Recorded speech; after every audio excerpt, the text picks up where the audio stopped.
This is Dan Farisi, editor of Sound and Communications magazine. Happy to be joined this afternoon by Sean Wargo, Senior Director, Market Intelligence for AVIXA, and Peter Hansen, Economic Analyst for AVIXA. The topic is IOTA 2021. IOTA is Industry Outlook and Trends Analysis. It's yet more really interesting, informative research and data that AVIXA generates each year. It's a very broad view of commercial AV in its macroeconomic context, looking at the US and North America, looking at Europe, Middle East, and Africa, looking at APAC. So it's really informative about where our industry is going, how we're being affected by broader macroeconomic trends, et cetera. Thank you so much for joining us, Sean and Peter. Really appreciate what I'm sure will be a very interesting dialogue. Sure, Dan, thanks for having us today. Just to give you guys a little bit of overview of what IOTA is. Of course, we love our acronyms being a technology industry, but Industry Outlook Trends Analysis, essentially, as Dan is laying out, is an industry forecast. The purpose of it really is to help us tell the story of what's happening in Pro AV across geographies, vertical markets, solution areas, and ultimately the products and services that make up those solutions. So as I'm sharing on the screen right now, we have a little bit of methodology statement that kind of tells you how we put this together. One thing I want to call out right away is this kind of research, of course, relies on experts in the field. And so we work with an outsourced firm, Omdia in this case, a merger between Informa Markets and IHS Markets a couple of years back. They've been our longstanding partner on this research because they have that broad coverage of the industry across product categories and provide the analysts that allow us to then do the forecasts. They really start this methodology 6 months before we release, 6 to 7 months with kind of working with us on assumptions, framing the industry, as you were saying, Dan, kind of deciding what we're going to put into this overall measurement and what segments, et cetera. And then collect data from manufacturers to get the product side, layer in some additional research, channel surveys, inputs from end users, integrators, et cetera, ultimately then allowing them to craft and model out a forecast for the industry for revenues. I want to stress the word model there. These aren't actual, so what we're going to share today isn't an actual representation. It is a modeled view of the industry. Peter and I are involved in kind of stress testing that, putting in assumptions ahead of time, and then once the draft comes out, we review it internally and kind of poke and prod at it to get the dough just right, so that it makes for a nice loaf, I suppose, at the end. But that's the end result of what we put together. What we start with, since we are a broad industry impacting and impacted by many of the sectors within an economy, we like to really start with a macroeconomic outlook, looking at things like GDP, construction, et cetera. So I'm going to let Peter kind of kick us off here a little bit about the macroecon side as it sets the context for IOTA. Great. So the reason we really like to start with GDP is because of the diversity of Pro AV, and it's like, obviously, as you guys know, global. Then of course, so many different solutions and vertical markets. An important piece of that diversity as well is that a lot of our money comes from new construction, but in fact, much more comes from places like renovation, maintenance, renewal. So it's getting money from so many different places that it definitely reflects the macroeconomy. But one thing we've kind of learned over COVID-19, or something that's sort of been highlighted, emphasized, and underscored, is that so much of AV is an in-person technology, right? It's the screens and sounds at live events, sports, museums, even hotels, right? And that's created a sort of departure in the short term, especially in 2020. We saw 3.3% GDP decline, and as Sean's going to talk about in a moment, significantly bigger Pro AV decline. Now the GDP is giving us good news, 6% growth this year, and you're going to see that lifting Pro AV. Although important trend here is how much in-person activity there is. Now, we do note that, as you'll see it later on, Pro AV has been the sort of answer to this pandemic. I mean, look at where we are right now on Zoom here. And you'll see that reflected as well. Like, use this GDP number to kind of anchor you when you think about how like 2020 performance of vertical markets, solution areas. It's not like relative, did you grow relative to zero? That's an important question, but also did you grow relative to GDP? Something to have in mind about the success of parts of Pro-AV. Now to talk about these regions, the Americas were pretty close to the overall trends, but it's really weighed heavily by the United States. Latin America was worse in 2020 and we're struggling, continue to struggle a bit this year, not recovering fully GDP-wise until 2022. EMEA was probably of the three super regions here, was probably the worst. Tough hit in 2020 and a slower recovery as well. APAC being the star, it did shrink overall as a region in 2020, although China managed to eke out a couple of % of growth. But APAC is recovering really strongly already in 2021, and China's leading the way again, 8.5% growth, as well as strong long-term growth. And one thing I want to emphasize before I move on to the next slide with GDP is that, you know, as much as we're departing from GDP with because of our focus on in-person, a lot of the long-term GDP trends that you can see a little bit in the full report and some of our other content as well, those tend to be very influential for a long-term trend. So, we're talking a little bit about short-term COVID here, but when we look at the longer-term data, when you're doing your longer-term forecast, that's where a lot of this GDP kind of regains its importance as we return to sort of norms of mixed, virtual stuff will continue, but of course that bounce back to in-person. Right. Sean, you can go to the next slide.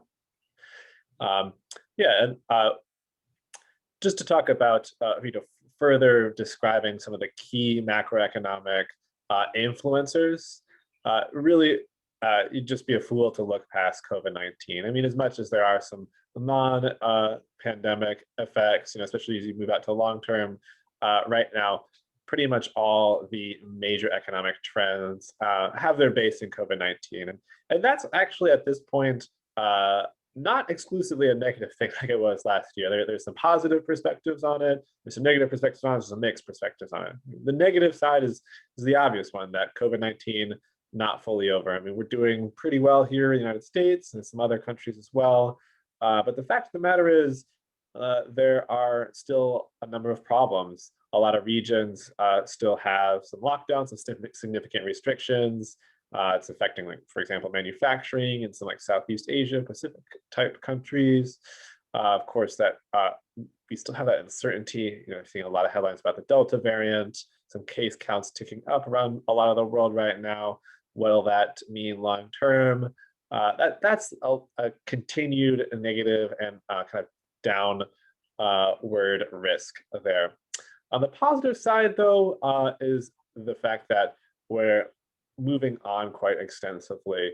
I mean, even when like some case counts aren't zeroing out among vaccinated people, the good news is the vaccinated people, even if they get COVID, they're making out totally fine or nearly totally fine. Almost no vaccinated deaths or deaths among fully vaccinated people, and we're really seeing that in countries that are fully vaccinated or significantly vaccinated.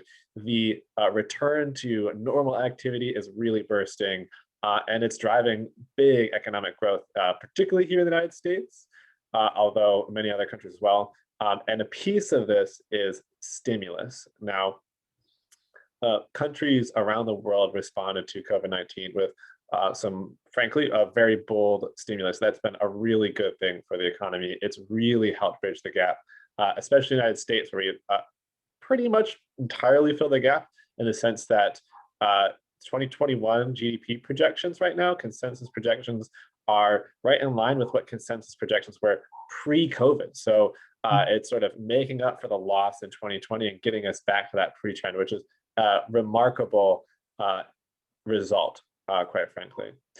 Now, a sort of mixed aspect from COVID-19 is one that's a product of both the negative and the positive.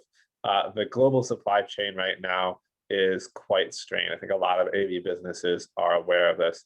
Now, you heard about it probably most in the terms of like the chip shortage, but it's actually a much bigger story than that. A lot of products that have nothing to do with chips are seeing big, delays or meaningful price increases. It's not a huge shift in terms of prices. We just collected some new data that's showing us about 5-6% price increase, which is a little bit above the inflation observed in the United States. But 5-6% is not going to really break a lot of budgets. Although, of course, there's variation by different product, different solution, different manufacturer as well. And just to give a couple of pieces of why this is such a challenge is one, with the positive side, the stimulus bouncing us back up, people feeling safe, demand has shifted very quickly. And supply chains, they're just slower. It's because shipping is slow, particularly right now, shipping is strained. It's because it takes a long time to ramp up manufacturing. And then as well, COVID-19 continues to be a problem. There are factories that are under restrictions. Borders are closed, and that's slowing down shipping, movement of goods. And I call it's more of a negative problem, but we've kind of identified it as mixed just because it's a reflection of that good news that people are demanding AV products again. End users are getting back to a lot of their previous spending habits. So it's kind of the good and bad of a rebound there. So just one question as regards that entire topic. You kind of mentioned some rising prices and things like that, the supply chain being strained. Obviously, something that we've seen a lot on AV Tweep's Twitter, and you've been certainly part of it, is people talking about inflation and concerns about stimulus triggering inflation. You see a little bit higher prices at the pump lately. Apparently, car prices are higher than they've ever been or been in quite a while. Is stimulus, from your point of view, unequivocally positive for the broader macroeconomic picture and for commercial AV? Is inflation in any way like really a counterweight where you would say, well, it's mostly positive, but this is a real concern? Or do you feel like the concern is being overstated and kind of the comparison of what things were like a year ago skews the picture when people say, well, look how bad things are now inflation-wise?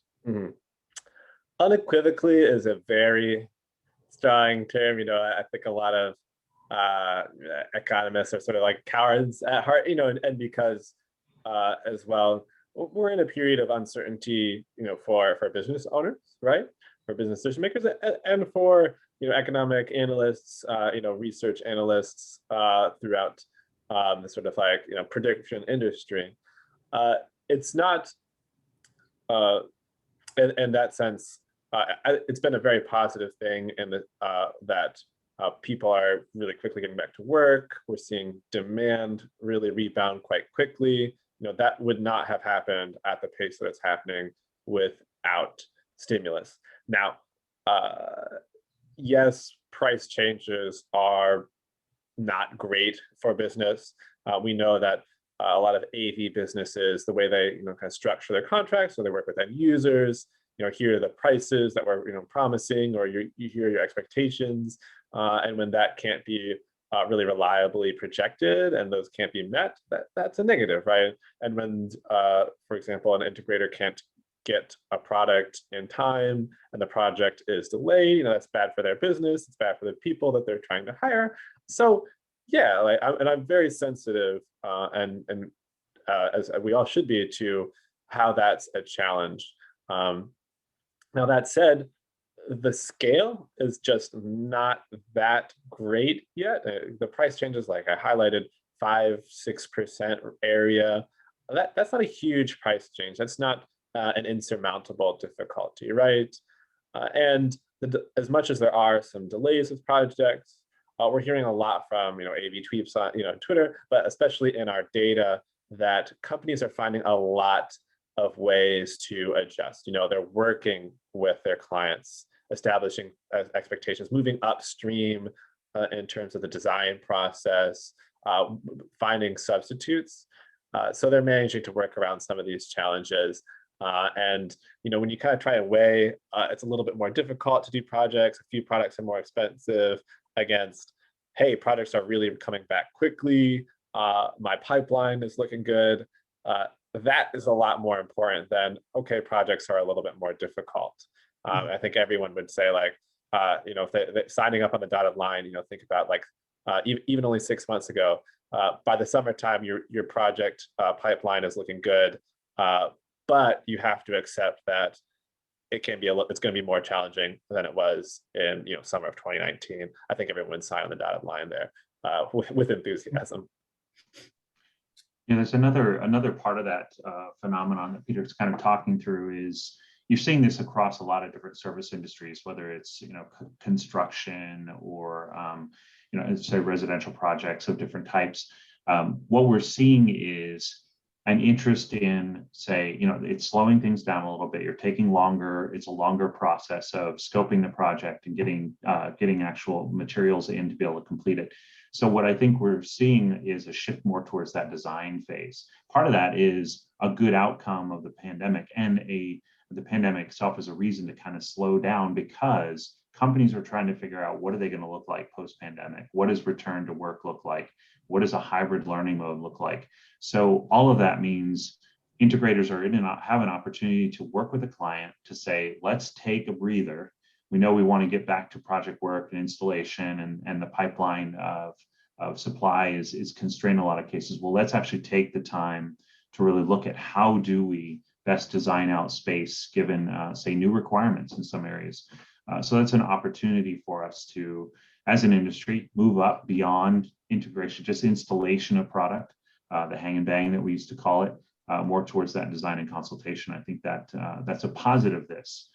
Does it slow down some project work? For sure, but slowdowns can mean more time to actually design right, design well, those kinds of things. So it can be viewed as an opportunity too. One last point I'd add is that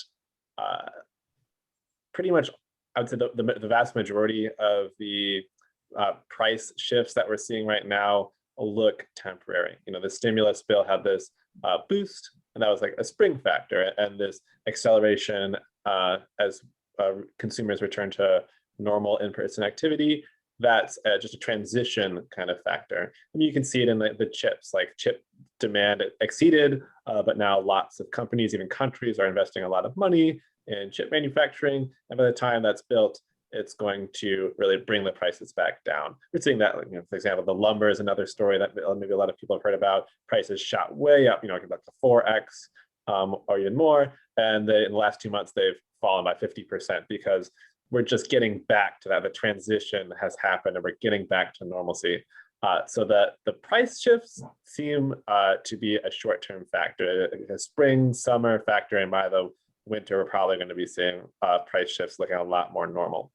But what's not short-term is the benefit of the stimulus. So instead, with a counterfactual scenario where there's no stimulus, the 2020, we wouldn't have filled that gap I talked about a moment ago, where 2021 GDP is just about as high as it would have been pre-pandemic.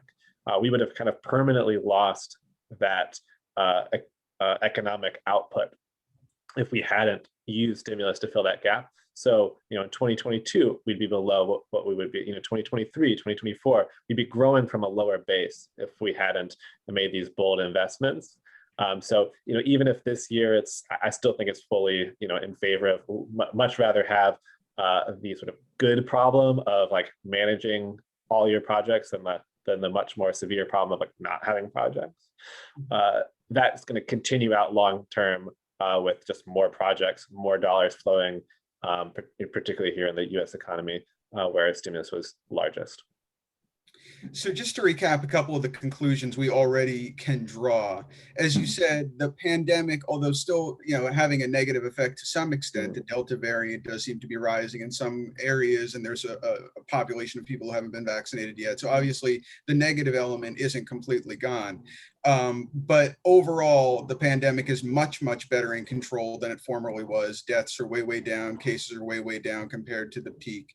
You also said demand is way, way up, and that is showing in the GDP projections for 2021 and beyond. So there's a lot of good things to look at in that regard. Obviously, as you kind of alluded to at the beginning, commercial AV is an experiential category. It's people going to theaters and auditoriums. It's people going to retail spaces and having an immersive environment. It's actually people leaving their homes and going to experience integrated AV. Is there anything either directly in the data or inferential in the data in IOTA to indicate that people are actually willing to leave their houses and not just spend money on Amazon or DoorDash, but actually go somewhere and experience things? Is there anything either directly or inferentially in the data about that?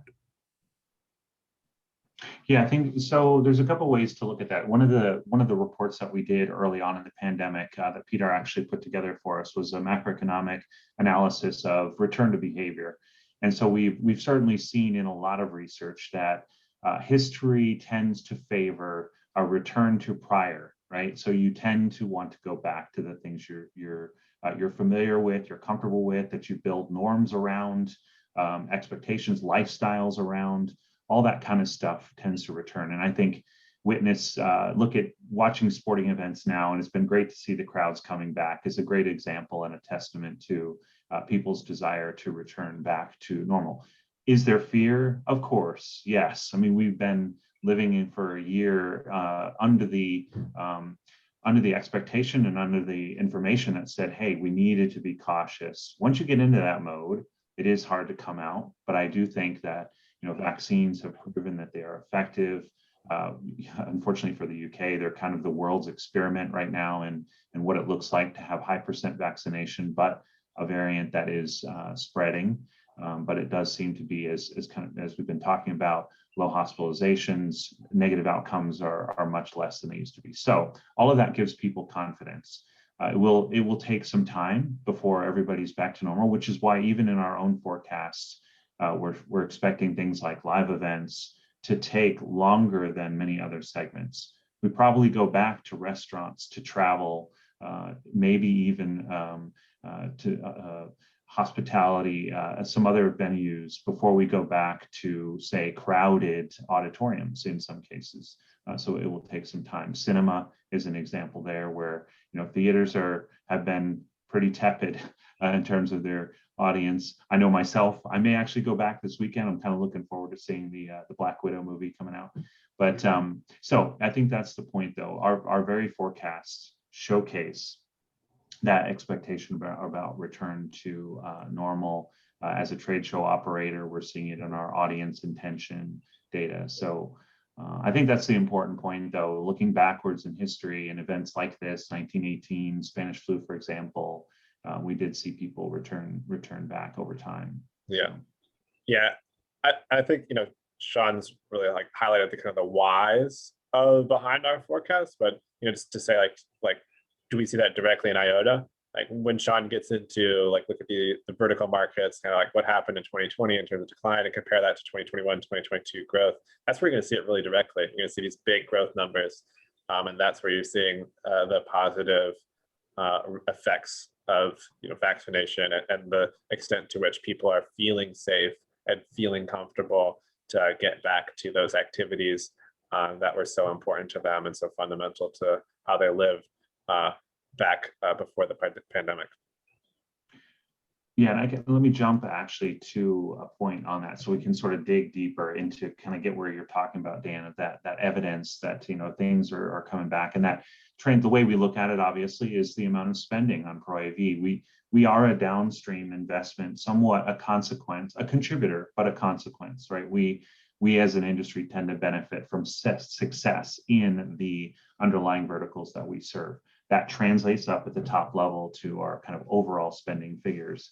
The thing I want to call out right away, though, is people that looked at our data last year know that we came out right as the pandemic was just kind of getting underway. We had a lot of optimism that late 2020 might look a little bit better. We might see more reliable vaccines, maybe it would be just a 2-wave type of pandemic instead of the 3-4 that we've actually seen. So our forecast showed a -8% decline at that time in Pro AV revenues. In the final analysis, we're looking more like minus 17% in Pro AV revenues for 2020. Refer back to the prior point that Peter made about GDP. GDP only declined globally by about just over 3.3%. So a minus 17 in that context means we as an industry bore a large brunt of the output, the impacts of what was going on. And certainly certain categories were hardest hit within Pro AV, or harder hit within Pro AV. So that's the context in which we existed. If we kind of flip forward to more of an overall kind of look of vertical markets, just to kind of get to that point. So this is a view. It takes a little bit to orient yourself to this kind of data, but if you could think of the horizontal axis here as the amount of impact that the pandemic had, the 2020 rate of decline in revenues. So on the left, worse; on the right, a little faring better. Vertically, we show the rate of recovery in 2022. So how fast is that vertical market going to grow and expand backwards to where it was? And then, of course, the size of the bubble here is what it looked like in 2019 in terms of revenues. So what you get from that is that kind of nice quadrant analysis, if you will, of where there's high impact but high growth, and or kind of lower impact but slower growth at the kind of the bottom right. So look where we had the big impacts. No surprises, right? Cinema, we talked about that. Venues, events, that's stadiums, auditoriums, museums, house of worship to some extent too, is a part of that. Just a massive impact in 2020. We thought it was minus 20, it was minus 40. Cinema, minus 46, 47%, because basically projects halted. We know cinema projects worldwide just came to a stop. Not a big part of our industry, at only $4 and change billion globally, but still kind of a highlight or a proof point around that lack of in-person activity.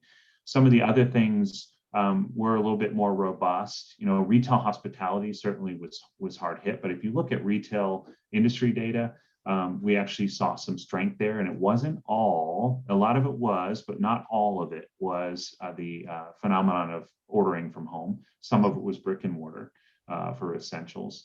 There was some travel. Hospitality was more local, people kind of staying in their local areas, but doing some travel. But even there, we saw minus 25%, more than minus 25% for retail.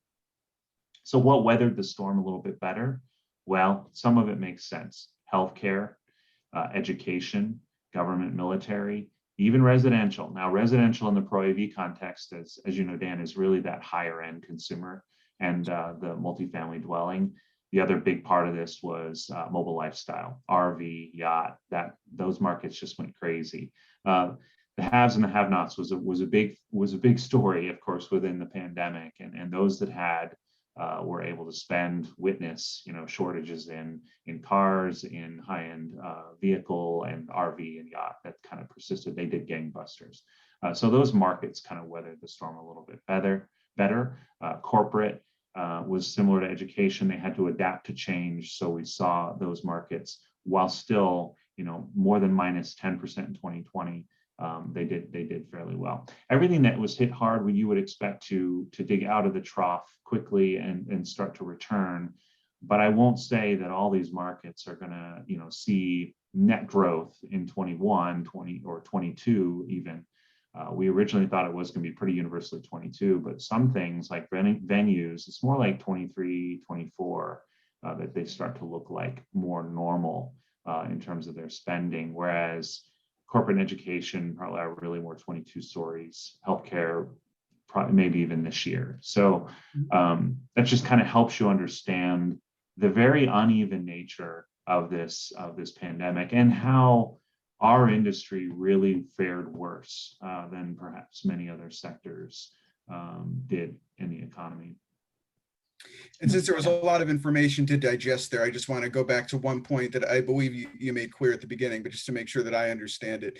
The reason that the initial estimates were lower in terms of the devastation than it actually turned out to be was because those projections and those estimations were made in the early part of the pandemic, before we realized there was going to be second waves, third waves, fourth waves, and just how long lasting this was going to be. Was I correct in my understanding of that? Yeah, that's correct. I mean, in those early days, fortunately for China, they put in extreme response mechanisms and they recovered, and they didn't really have second, third waves. The data that we have suggests that that's the case.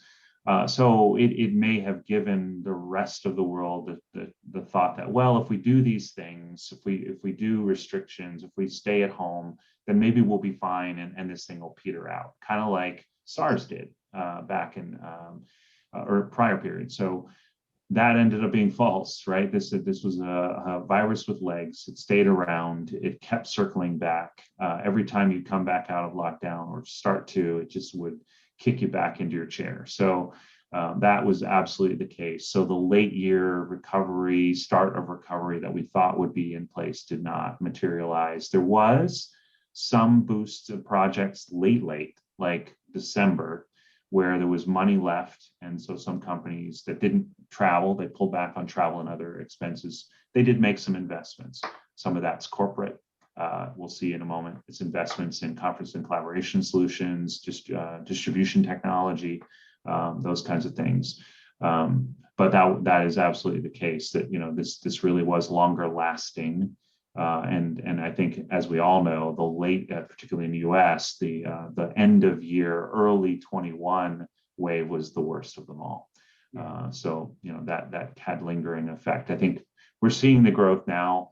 We don't have data to show in this particular slide deck, but Peter puts out our monthly AV Business Index. That's been just trending really, really well of late, just showing us that we're securely in that broad growth recovery mode. In US and increasingly in rest of the world too. Well, that's certainly heartening to hear. So I believe you said you were going to maybe have another slide to do with some of the technologies themselves. Yeah, let's flip over to solution areas. So we look at the market, as we just saw, the vertical markets, not all of them are vertical, but markets, you get the idea, are the buyers of the technology. What we then segment into is solution areas. So these are the bundles of products and services that the end users are buying. We look at things like live events, performance entertainment as the fixed version of a live event, installation in auditorium, learning solutions, command and control solutions, security surveillance, etc. So this is the landscape of solution areas in our industry. Same paradigm here. Horizontal 2020 with x-axis is the 2020 impact, 22 growth is the y-axis, size of bubble is 2019 revenues. So you can see, once again, anything in person just got shattered in 2020. Minus 40% revenue for fixed facility performance entertainment solutions, minus 60% for live events. You can, as we all know, seeing on AV Tweeps and just anecdote stories from friends and colleagues, that industry, many of them had to shutter their operations for at least somewhat temporarily, if not close more permanently, in the hopes of reemerging later on. Others pivoted to sort of similarly related solutions like content production and streaming. They became virtual studios. They still rented some equipment for virtual events, cameras and other production equipment. So that helped them stay at least somewhat viable, as much viability as you can get out of remaining 40% of your revenues, right? Mm-hmm. As Peter noted, fortunately, there was some stimulus to help carry some of those businesses forward. As we look ahead, 2022, we really start to see growth as we see people returning to sporting events and museums and all the other kind of in-person venues, live events and performance entertainment are able to start picking back up. Probably closer in is the middle of this slide. The digital signage solution, of course, is heavily reliant on retail and hospitality as a vertical market. So that has already started to recover, which is why 22's growth sort of looks at the midline, but you get 2 years of stronger growth, and that puts it right back on track. Mm-hmm. But what makes a lot of sense is the areas that did even better than we originally thought. So let's look far right here. Conference and collaboration, what we're now calling content production and streaming technologies. We used to call it content distribution and media. Made a little less sense than perhaps streaming does, but that's the investments in everything remote and virtual. So conference and collaboration, we're living it still. Zoom calls, Teams calls, companies investing in technology, USB cameras, microphones, laptops, screens, all sorts of things to kit out the home office space. Consumers made those investments too. Licensing along with it. Our industry, our channel did benefit from some of that. Word from the field, distributors, et cetera, integrators have told us, sure, we had a lot of product flowing through our doors that was, stuff we wouldn't necessarily have normally sold, but it did help carry through. So conference and collaboration was up 5% in 2020 instead of down slightly as we originally thought. And content production streaming was about flat, but we did think that would be down a little bit too. So those two areas saw strong investment. And my hope is, and my belief is from what we're hearing from the field, integrators would kind of echo this. That's where they were having to focus, was supporting all the remote activities, and whether it was classrooms or enterprises to maintain business as we went through the period. Any questions about any of that?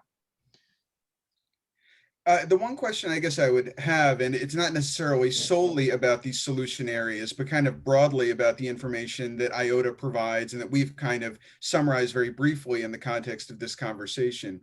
If I'm an integrator or a consultant or a commercial AV professional of any stripe, I mean, this is obviously a lot of data. It's a lot to wrap one's mind around. Are there particular takeaways that you or AVIXA would offer to, say, an AV integrator or a consultant who says, so this kind of orients me into where we are right now. This gives me a sense of the positive trajectory we're on. But in terms of my month to month, my day to day, in terms of how I orient my business, can this be put to use to help me say, this is the chart, this is the course I want to chart? Are there any kind of takeaways that I can take from my integration business?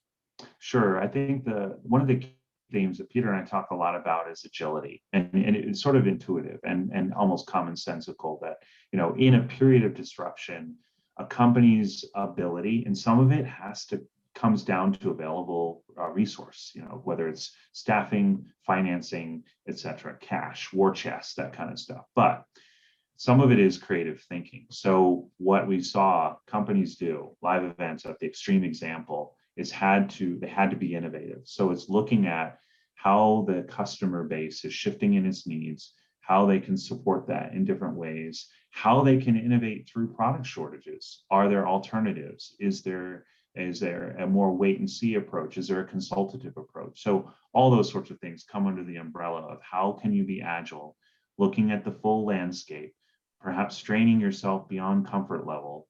Yeah, sure. We didn't use to support virtual events through a content distribution offering, but maybe we should now, because that's where there's some opportunity to get in. And we've got some clients who are asking. So I can't pretend that that's an easy thing. Of course it's not, but it's such a crucially important point, even now, because there will be areas of our market it will be slower to recover. And so it's important to hedge by looking at where are there the opportunities of faster growth.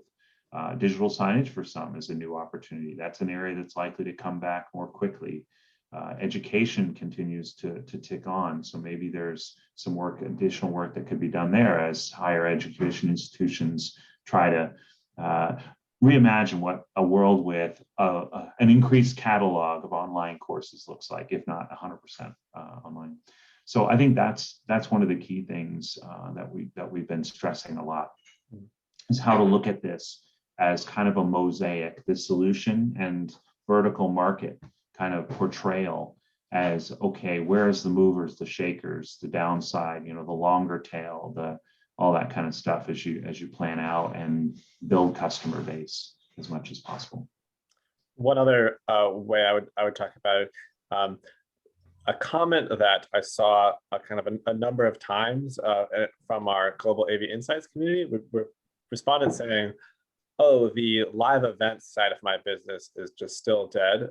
The integration side of my business is doing really well.